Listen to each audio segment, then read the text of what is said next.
Figure it out! Hello, this is Adam Koralik with Figure It Out Productions. The following video is part of our Quick Shoot series and is intended to aid the Dreamcast and gaming community. So here is a Japanese Dreamcast. This model actually is a launch Japanese Dreamcast, so it's heavier and apparently made out of different components than most versions. So yeah, I don't know why entirely that is.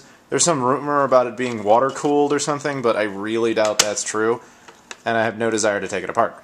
So yeah, if you just look at it, really the only difference in terms of its appearance is right there. It's got like this transparent piece, whereas the other versions all have solid gray pieces. Well, other white versions, that is. So you look on the bottom, it's got Japanese stickers, and of course it's actually made in Japan, because they're a country that builds their own stuff. Yeah, back, same, all this fun stuff's all basically the same. Now, the box is actually kind of interesting, because it has a handle. I mean, were there people, like, really? Like, they were just carrying around like this? That's kind of cool. I can imagine this served a purpose at one point. You bought the system, this was a good way not to use a bag. But beyond that, I don't know why you would need a handle, but it is pretty cool. So yeah, that's the front of this box, which actually says something kind of funny on it. I don't know if you can read that, so I'll read it to you. Dreamcast will take you to a brand new world more than just a TV game. A new level of entertainment awaits you. I don't usually read that bad. I was kind of reading that bad on purpose because it's not that well written. But yeah. Side of the box, Director Yukawa. And I said that funny on purpose. Side, obviously, Japanese stuff. The back, giant picture of Director Yukawa. Yeah, this is not, for those of you who don't know, the Japanese Dreamcast will work in the US with no problems. It uses NTSC power, everything's totally fine that way. There's no problem with importing. And it's actually much easier to get a Japanese Dreamcast than it is, say, a European one. Because for some reason they're much more willing to send them here.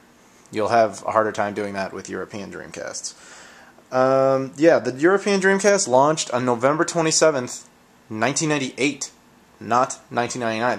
They got this thing like 10 months ahead of the rest of us. I don't know why, but when you think about that, that's actually kind of impressive. In 1998, Japan was playing with a toy that is debatably more powerful in some ways than the Nintendo's console that was released in 2006, and I refer to the Wii. The Dreamcast, almost all of its games can output at 480p with a VGA connection. Again, 1998. Nintendo Wii, most of its games cannot. It's now 2010.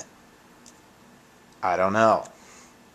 If you're a collector, you probably have some version of a Japanese Dreamcast, because Japanese Dreamcasts, they made a lot of models.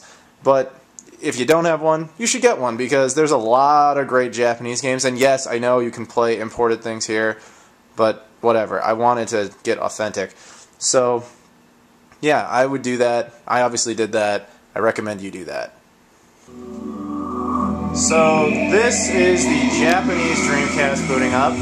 And, of course, I'm going to use the Japanese version of Shenmue 1. Yeah, there's not really much to say. The game, of course, is noticeably different than the other versions, but I'm not going to go into that. The system works right out of the box with US power, like I said before. So it's just plugged in the exact same way as the American one. Thanks for watching this video. Please subscribe if you so desire. However, we'd really appreciate it if you'd check out our other videos that are of a higher production caliber. Thank you.